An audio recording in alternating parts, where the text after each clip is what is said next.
बिस्मिल्लाहिर्रहमानिर्रहीम। अस्सलाम वालेकुम नाज़रीन, मैं इस वक्त अगर ये कहूँ कि दरिया सिंध के किनारे खड़ा होके आज वीलॉग बनवा रहा हूँ, ये बड़ी ज़बरदस्त जगह है। ये समझें कि अब मरकज़ भी मियाँ वाली ज़िले का नहीं कह सकते, और वैसे थोड़ी सी दूर जहाँ से मैं पहाड़ से उतरा हूँ, पंजाब का इंतहाई नॉर्थ वेस्ट पॉइंट है जिसे कहते हैं हिंटरलैंड ऑफ पंजाब। इंतहाई नॉर्थ वेस्ट मुराद है कि इंतहाई शुमाल मगरबी कोना। और मैंने पहले ही बताया था कि ये मियाँ वाली ज़िला जो है इसको 8 ज़िले टच करते हैं। केपी के डीआई खान बॉर्डर करता है, केपी का लकी मरवत बॉर्डर करता है, ज़िला करक बॉर्डर करता है, कोहाट बॉर्डर करता है। फिर इधर से आ जाए तो ये ऊपर इस साइड पे करक है, इधर राइट साइड पे मेरे इधर कोहाट है, और फिर मेरे पीछे करके तकरीबन उस साथ साथ आएगा कैमलपुर, अटक उसका नाम पुराना कैमलपुर था, ज़िला अटक आएगा। फिर आगे फिर चकवाल और खुशाब और ये सारे ज़िले लगते हैं, फिर बखर लगता है। ये बड़ा ज़बरदस्त है। ये सामने कालाबाग शहर है। ये जो दरिया सिंध है, यहाँ से आप देखेंगे कि दरिया सिंध ये पहाड़ों से मैदानी इलाकों में आता है। ये सर्दियों में ये दरिया इतना फैला हुआ है, दरमियान में थोड़ा आइलैंड है, लेकिन दरिया ये सामने जो ये जजीरा नमा, इसके परे भी दरिया है। पहले देख लें, ये लेफ़्ट साइड पे जनाब बराज है। जनाब बराज जो है ये बड़ा पुराना बराज है, और यहाँ से पाकिस्तान की सबसे बड़ी नहर जो है, जो किस ज़माने में एशिया की सबसे बड़ी नहर थी, थल कैनाल, ये जनाब बराज उसके लिए बनाया गया था। ये 1946-45 में अंग्रेज़ों ने शुरू किया था, और ये मेरा ख्याल में कोई 50-51 में जाकर डेवलप हुआ। लेकिन नहर ने पूरे पंजाब का, खसूसन ज़िला मियाँ वाली के इस जो साउथ है, ज़िला बखर, बड़े दूर दूर तक बिल्कुल थल को जल थल कर दिया। और यही मियाँ वाली की साइड भी जनाब बराज के आगे मियाँ वाली शहर आता है, और ये मियाँ वाली शहर तकरीबन इसके जिसको कहने चाहिए बाएं तरफ जाके मियाँ वाली आएगा। ये इधर से एक दफ़ा फिर मैं बता दूं कि यहाँ पे कालाबाग डैम यहाँ पे बनना था, और इधर से अब पहाड़ों से दरिया मैदान में दाखिल होता है, और जहाँ से पहाड़ से गुजरता है ये कालाबाग, उन पहाड़ों के ऊपर ये कालाबाग शहर है। ये आपको यहाँ नज़र आएगा, थोड़े से धुंध की वजह से या एक कोई हल्का सा जो है शाम का वक्त है तो ज़्यादा नज़र नहीं आ रहे आपको, लेकिन पहाड़ों से दरिया यहाँ बन के आता है। मैं जैसे अभी आपने देखा है कि यहाँ कालाबाग जो शहर है, ये तकरीबन आप समझें कि एक मरकज़ ही बन जाता है। अच्छा, एक और चीज़ है, ज़िला मियाँ वाली जो है वो न्याजियों की सबसे बड़ी पॉपुलेशन है, और तकरीबन न्याजियों की वजह मशहूर है। लेकिन आप हैरान होंगे कि न्याजियों की शायद पॉपुलेशन यहाँ पे एज सच मेजॉरिटी में ना हो। नॉन न्याजी मिल के शायद न्याजियों से उनकी पॉपुलेशन ज़्यादा है। ये जहाँ मैं कह रहा हूँ, ये यहाँ से हमारे वज़ीर आज़म इमरान खान साहब इस हलके से मुंतखब होके असम्बली पहुँचे हुए हैं। यहाँ इस हलके में जहाँ से इमरान खान साहब लड़ते हैं, यहाँ मियाँ वाली की 2 सीट्स हैं। ये तहसील ईसा खैल एक सीट है, और एक सीट तहसील मियाँ वाली और तहसील पिपला की। तहसील ईसा खैल की सीट में पर न्याजी जो है तकरीबन कोई 60% पॉपुलेशन न्याजियों की, और वोटर्स की भी यही तादाद है। जबकि नीचे जो साउथ में सीट है जनूबी मियाँ वाली में, तहसील पिपला और तहसील मियाँ वाली, जिसमें मियाँ वाली शहर भी आता है, उसमें शायद न्याजियों की पॉपुलेशन 18-20% से ज़्यादा नहीं है, और मिल के न्याजियों की पॉपुलेशन कम है। अब एक और दिलचस्प बात, इमरान खान साहब जो यहाँ से मुंतखब हो गए हैं, उनके नाम के साथ लगता है इमरान अहमद खान न्याजी। इसका भी मैं आज वाक़या दिलचस्प बता दूँ। 1996 में जब इमरान खान ने सियासत में कदम रंजा फरमाया, तो साल के आखिर में इलेक्शन अनाउंस हो गए। तो मेरी बड़ी ख्वाहिश थी कि इमरान खान साहब मियाँ वाली से इलेक्शन ना लड़ें, क्योंकि मेरा ख्याल था कि यहाँ मियाँ वाली की सीट को गैर संजीदगी के हवाले ना किया जाए, क्योंकि ये सीट हमेशा मुझे यकीन था कि इमरान खान अगर कोई सीट जीत सकता है तो जीत जाए। बहरहाल एक जलसा हुआ मियाँ वाली में, हमने उन्हें कहा जी जलसा मैंने करना, इमरान खान साहब ने कहा, तो मैंने जलसा अरेंज कराया, मेरा ख्याल है 20 दिसंबर 1996 को। उस जलसे में के जो जोशो खरोश देख के और फिर कुछ जो यंगस्टर्स थे उनकी तरफ से एक बड़ी ख्वाहिश का इज़हार किया। तो इमरान खान साहब ने मुझे कहा कि जी मैंने तो लड़ना है इलेक्शन, चुनाचे मैं ना चाहते हुए मैंने इनके नॉमिनेशन पेपर्स दे दिए। अब ये ज़हन में रखें कि मियांवाली के अंदर इमरान खान साहब के बारे में ज़्यादा लोगों को नहीं पता था कि न्याजी हैं, ना ज़्यादा लोगों को ये पता था ये मियांवाली से हैं। ये ठीक था कि किसी हद तक जो करीबी रिश्तेदार थे वो जानते थे। बड़ी अहम बात है, इनका नाम के साथ न्याजी इन्होंने कभी आया नहीं था। बचपन का इनका नाम लिखा गया था इमरान अहमद खान, और यही हमारे नाम लिखे जाते थे। न्याजी लिखने का रिवाज था नहीं।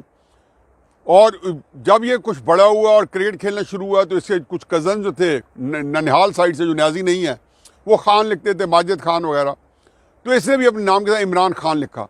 चुनाचे उसके साथ जब ये हाई स्कूल किया उस जहाँ से, तो वहाँ भी इसने इमरान खान लिखा। फिर यूनिवर्सिटी, कॉलेज सर्टिफिकेट, शनाख्ती कार्ड, पासपोर्ट, इसका नाम से इमरान खान था। अब मैंने जब मियांवाली में कागजात दे रहा था तो मेरा ख्याल था कि थोड़ा सा इसको असबियत का रंग दूँ और लोगों को बताऊँ कि ये आपका न्याजी है। चुनाचे जो फॉर्म मैंने जमा कराए इसके, तो मैंने ही इसके जो नॉमिनेशन पेपर जो है यहाँ दाखिल किए मियांवाली के अंदर, और मैंने नाम इसका जो पूरा था इमरान अहमद खान न्याजी लिखा। फिर ऐसा हुआ कि वो इलेक्शन दोबारा हार गया, लेकिन पाकिस्तान में 8 जगहों से इलेक्शन लड़ा, यहाँ से सबसे ज़्यादा वोट लिए 18,000। वो जिस हालात में लड़ा गया, गैर संजीदगी के साथ हारना था, लेकिन वोट माशाल्लाह 18,000 को कम वोट्स नहीं थे, जबकि बाकी जगहों पे इनको 500, 1000, 2000, 3000, 4000, लाहौर में 95 में इन्होंने इलेक्शन लड़ा हल्के से, मेरे ख्याल में शायद नवाज शरीफ साहब के मुकाबले में, वहाँ इनको तकरीबन कुछ 3,500 या 4,000 या 4,500 मिला। सवात में मिला कुछ 4,500, पौने 5,000, बाकी जगह पे 800, 1000, 1500। तो 8 जगहों से तकरीबन हर जगह इनकी ज़मानत जब्त हुई। मियांवाली में ये ज़मानत बचा गया, लेकिन उससे ये हुआ कि मियांवाली में इनका तारुफ अच्छा हो गया। फिर 2002 में मैं फिर शिफ्ट हुआ और फिर पूरी कैंपेन चलाई। 96 में भी जो 15-20 दिन की महीने की कैंपेन थी वो मैंने चलाई, क्योंकि 3 फरवरी का इलेक्शन था और 21 फरवरी को तय हुआ था कि ये इलेक्शन लड़ेंगे, और वही आखिरी दिन था नॉमिनेशन पेपर जो है फाइल करने का। चुनाचे फिर जब 2002 में आए तो उसमें 1 साल मिल गया था, क्योंकि मुशर्रफ में के दौर में बहुत पहले पता चल गया था कि 10 अक्टूबर 2002 में इलेक्शन होने हैं। तो मैं 1 साल के लिए मियांवाली शिफ्ट हो गया और फिर यहाँ पूरी कैंपेन चलाई। चुनाचे जब वो इलेक्शन जीत के गए असेंबली में, तो जब इन्होंने हल्फ उठाया असेंबली में 2002 में, चूँकि वहाँ नॉमिनेशन पेपर में इमरान अहमद खान न्याजी था और वो वाहिद था, बाकी इन्होंने जहाँ कहीं भी नॉमिनेशन पेपर दाखिल हुए, लाहौर में हर जगह इमरान खान नाम था। मैंने बताया ना, इनका पासपोर्ट, शनाख्ती कार्ड, हर चीज़ इमरान खान है। और इनको सच्ची बात है कि न्याजी कहलाने में कोई इनको ज़्यादा कोई मज़ा भी नहीं आता था, और ना इनके लिए कोई वजह, कोई इज़्ज़त थी। और बहरहाल इत्तफाक समझिए कि जिस चीज़ को इन्हें पसंद नहीं फरमाया था, या ये कहना चाहिए कि उसके लिए उनके लिए कोई फीलिंग नहीं थी, वहाँ से ही इनको इज़्ज़त मिली, वक़ार मिला और ये इलेक्ट हो गए। चुनाचे नॉमिनेशन पेपर चूँकि मियांवाली के ही थे और मियांवाली से ही ये इलेक्ट हो गए, इसी सीट से जाकर वज़ीर-ए-आज़म बने, तो इनका नाम इमरान अहमद खान न्याजी हुआ। अगले दिन इन्होंने पहले नोटिफिकेशन ये जारी किया वज़ीर-ए-आज़म हाउस से हल्फ उठाने के फ़ौरन बाद कि मेरा नाम इमरान खान है और मुझे इमरान अहमद खान न्याजी के नाम से ना लिखा जाए। मियांवाली के लोगों को तो खैर ज़्यादा तकलीफ़ नहीं आई, हालांकि उनको यही था कि अच्छी खुशी थी कि चलो हमने जिसको वोट दिया वो पाकिस्तान का वज़ीर-ए-आज़म बन गया, और कुछ भी है उसका बहरहाल है तो उन्हीं का खून। लेकिन ये बात सच्ची है कि जितना न्याजी होने के नाते से उनको ज़दोकोब किया जाए, दशनाम तराजी की जा रही है, इससे इमरान खान साहब को तो शायद इसका फ़र्क इसलिए नहीं पड़ेगा कि उन्होंने न्याजियों के बारे में उनकी कोई फीलिंग है सच नहीं है। न्याजियों को तकलीफ़ ज़रूर पहुँचती है कि खाम खा बिला वजह उनको एक तख्ता मश्क बनाया हुआ है और एक उसके नाम के नाम पे एक गाली बना के नाम बनाया हुआ है। चलो किसको कहते हैं कि कई होती है ना किस्मत की सितम ज़रीफ़ी होती हैं, तो यहाँ भी वही समझें।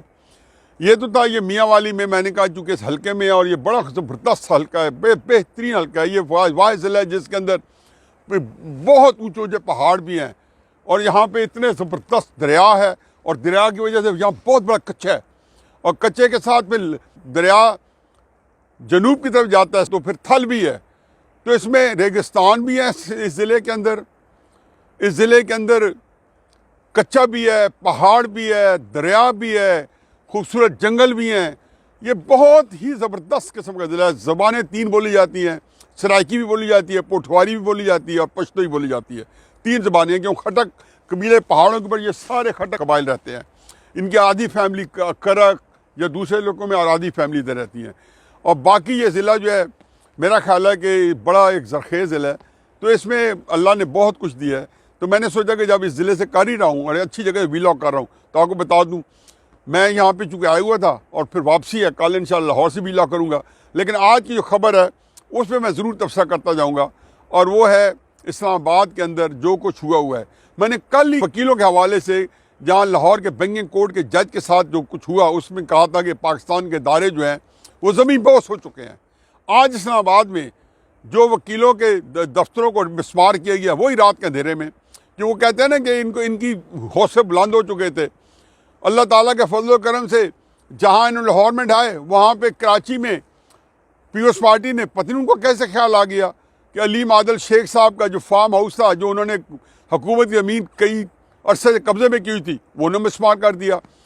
चलो, इनके हौसले बुलंद हुए थे और ये हर तरह मार धार रखे हुए थे। इनको पता नहीं था कि कई कुछ जगहों में बुर्दबारी आती है। इस्लामाबाद के एडिशनल सेशन जज ने खुद खत लिखा या उनको कहा गया कि लिखें, उन्होंने CDA को एक लेटर लिखा कल को, और रात को आके इन्होंने उनके दफ्तर में इस्तेमाल कर दिए। अब तकलीफ दे बात यह कि उन दफ्तरों के अंदर ये नहीं जानते थे कि उसमें क्लाइंट्स की फाइल्स पड़ी होती हैं, उनके डॉक्यूमेंट्स पड़े होते हैं। जिसके दफ्तर को तबाह किया गया उसका मुकदमा तबाह हो गया। इन्होंने कोई, क्योंकि ये डरपोक थे, रात के अंधेरे में आना था। मैं इस बात को नहीं कह रहा हूँ कि इन्होंने काम गलत किया, सही किया, लेकिन जिस तरीके से किया है, जिस गैर शाइस्ता तरीके से किया है, उसमें मेरा ख्याल है कि दुनिया में कोई भी हुकूमत जो है इस तरीके से कानून अपने हाथों नहीं लेती। और कानून के अंदर कुछ चीज़ें होती है कि हर चीज़ को एक बुलडोज नहीं किया जाता कि आपने क्लाइंट्स की जो फाइलें, केस, उनके डॉक्यूमेंट्स, उनके मुसद्दका कॉपियाँ सारी वहाँ पड़ी थी, और वो लोग जो हैं बेचारे ना इधर के रहे ना उधर के रहे। आज सुबह वकीलों ने, जाहिर है कि आपने भिड़ों के छित्ते को हाथ लगा दी, उन्हें बेफिटिंग आंसर किया। और मेरा ख्याल है कि शायद ये चीज़ जो है ये आगे ही फैल जाए। लेकिन कितना तकलीफ दे बात है कि इस्लामाबाद में वकीलों ने अपना गुस्सा फिर अपनी कोर्ट्स पे निकाला कि उनको पता चला कि ये अदालत की तरफ से गया है, तो उन्होंने कोर्ट्स के और खुद चीफ जस्टिस इस्लामाबाद के दफ्तर का घेराव किया। आखिरी खबरें आने तक मुझे यही पता था कि उनके दफ्तर में आए, मैं बहुत दूर हूँ, पूरी खबरें मेरे तक नहीं पहुँची। यही मुझे पता चला कि रेंजर्स कॉल कर दी गई है। रेंजर्स क्या करेगी? मुझे 1970 में याद है कि जब भुट्टो साहब के वक्त में मार्शल लगाया और फौज को कॉल कर लिया गया, तो आर्मी ने गोली चलाने से इनकार कर दिया। फिर कोर्ट मार्शल उनका, आर्मी तो कभी चला ही नहीं सकती गोली। और ये एक ऐसी चीज़ है कि 26 मार्च जो PDM का जलसा, उससे पहले ही अगर कोई ऐसा टकराव हो गया आम लोगों का और रेंजर्स का, और उसका नतीजा अगर भयानक निकले, तो समझें कि 26 मार्च से पहले वो कुछ हो जाएगा जो 26 मार्च कभी में को भी होने का तस्वर नहीं किया जा सकता। अब इसे कैसे जान छुड़ाएंगे? वकीलों को रेंजर से कैसे कंट्रोल करेंगे? कल का दिन जो है बस दुआ करें कि कुछ ज़्यादा तबाहियाँ खौफनाकी ना लाए और किसी न किसी तरीके से मामला जो है ठप जाए। लेकिन आप ये देख लें कि इस मुल्क के अंदर एक जो अक्ल या फहम या फरासत या एक तदब्बर जो है वो उसकी कितनी कमी है कि जिस तरीके से इन्होंने वकीलों के पहले दफ्तर में स्मार किए और उसके बाद उनको अब सख्ती से या डरा धमका के उनको हैंडल करने की कोशिश की जा रही है। एक ही चीज़ जो है वो इस्टेब्लिश हुई है कि पाकिस्तान के अंदर इदारे जो हैं वो ज़मीन बोस हो चुके हैं। यही मैंने कल कहा था और इसी चीज़ को आज के वाक़यात ने एंडोर्स किया है। वमा अलैना इल्लल बलाग।